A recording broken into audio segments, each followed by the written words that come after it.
38টি গুলির ক্ষত নিয়ে মৃত্যুর সঙ্গে লড়ছেন বৈষম্য বিরোধী আন্দোলনের সাহসী সৈনিক অমিত হাসান। মাথা, বুক, পেট সহ শরীরের বিভিন্ন স্থানে গেঁথে থাকা গুলির যন্ত্রণা নিয়ে দিন কাটছে তার। আর্থিক অনটনে প্রয়োজনীয় ওষুধ কেনার সামর্থ্য নেই তার। ঝিনাইদহের মহেশপুর উপজেলার গোপালপুর গ্রামের নানা বাড়িতে নিদারুণ কষ্টের জীবন পার করছেন অমিত। স্বজনরা জানায়, আন্দোলনের 1 বছর পার হলেও কেউ খবর নেয়নি তার। গুরুতর আহত এই যোদ্ধাটির নাম এখনো ওঠেনি সরকারি গেজেটে, ফলে মিলছে না কোনো সুযোগ সুবিধা ও সরকারি সহায়তা। আমি আহত হওয়ার পর থেকে আমার কোনো খোঁজ খবর নেয়নি, বৈষম্যবিরোধী ছাত্র আন্দোলনের কোনো নেতা খোঁজ খবর নেয়নি, প্রশাসন বলেন, রাজনৈতিক দল বলেন, কোনো খোঁজ খবর নেয়নি। এখনও আমার মাথায় আর বুকে সহ 38টা গুলি আছে। এগুলা অপারেশন করতে গেলে অনেক টাকা লাগবে। এই টাকা আমার পরিবারের পক্ষে ব্যয়বহুল করা সম্ভব না। আমার বাবা মা থেকেও নাই, আমরা 2 ভাই থাকি, তাও এখানে নানিদের বাসায়। আমি রাতে ঘুমাইতে পারি না, আমার ব্রেনে গুলি লাগার কারণে আমার ডান হাতে যন্ত্রণা করে, ঠিকমতো কথা বলতে পারি না, ডান হাতে কোনো অনুভূতি বুঝতে পারি না, অবাস হয়ে থাকে, সব কিছু ভুলে যাই। অনেক সমস্যা হচ্ছে গুলি লাগার পরে। আমাদের মহেশপুরে প্রায় সবারই গ্যাজেট এসেছে।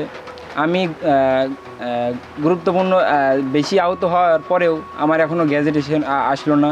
অমিত জ্বালা যন্ত্রণা করছে, ওর মাথার ভিতরে বুকিতে সব গুলি রয়েছে, এখনও গ্যাটটাও বের করা হয়নি। আবার চিকিৎসা হচ্ছে না, ওষুধপালা খাতে পারে না, জ্বালা যন্ত্রণা করে, ওই যে হাত করে, কাজ মাছ তো কিছুই করতে পারে না। এই যে 1 বছর ফুল একার বসে, তো চিকিৎসা পালা কিটা করবে? ওরা তো গরিব মানুষ, ওদের তো কিছুই নেই। অমিতের মাথার ভিতরে এখনো 38টি গুলি আছে। ওর মাথার ভিতরে যন্ত্রণা করে, অনেক রাতে দেখি যে কান্নাকাটি করে, যন্ত্রণার এতে কান্নাকাটি করে। তো আমরা কি করতে পারি?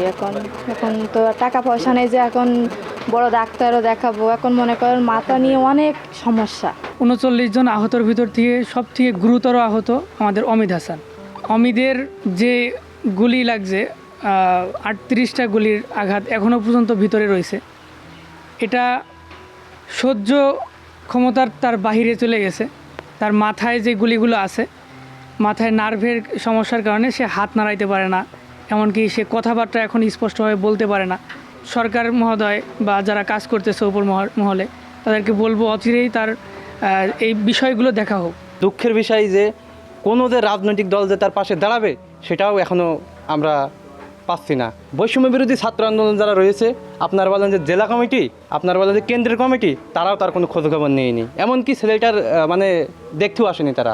জুলাই আগস্টে ছাত্রলীগের, পুলিশের নিপীড়িত, নির্যাতন হয়ে তাহলে আমরা এই আন্দোলন সংগ্রাম কেন আজকে জীবনকে উৎসর্গ করে দিয়েছিলাম এবং বিজয় অর্জন করলাম। এই ছেলেটার প্রত্যেক সপ্তাহে 2000, 3000, 5000 টাকার করে ওষুধ লাগে। পরিবারটা নিতান্তই গরিব একটা পরিবার। এই ওষুধের টাকা বেয়ার করা কিন্তু ওর পক্ষে কোনো মতেই সম্ভব হচ্ছে না। যদি আমরা তারও দিক থেকে দাঁড়াই এবং সরকার যদি অমিতের দিকে দৃষ্টি রাখে, তাহলে আমি মনে করি এই অমিতের একটা সুচিকিৎসা নিশ্চিত করা সম্ভব।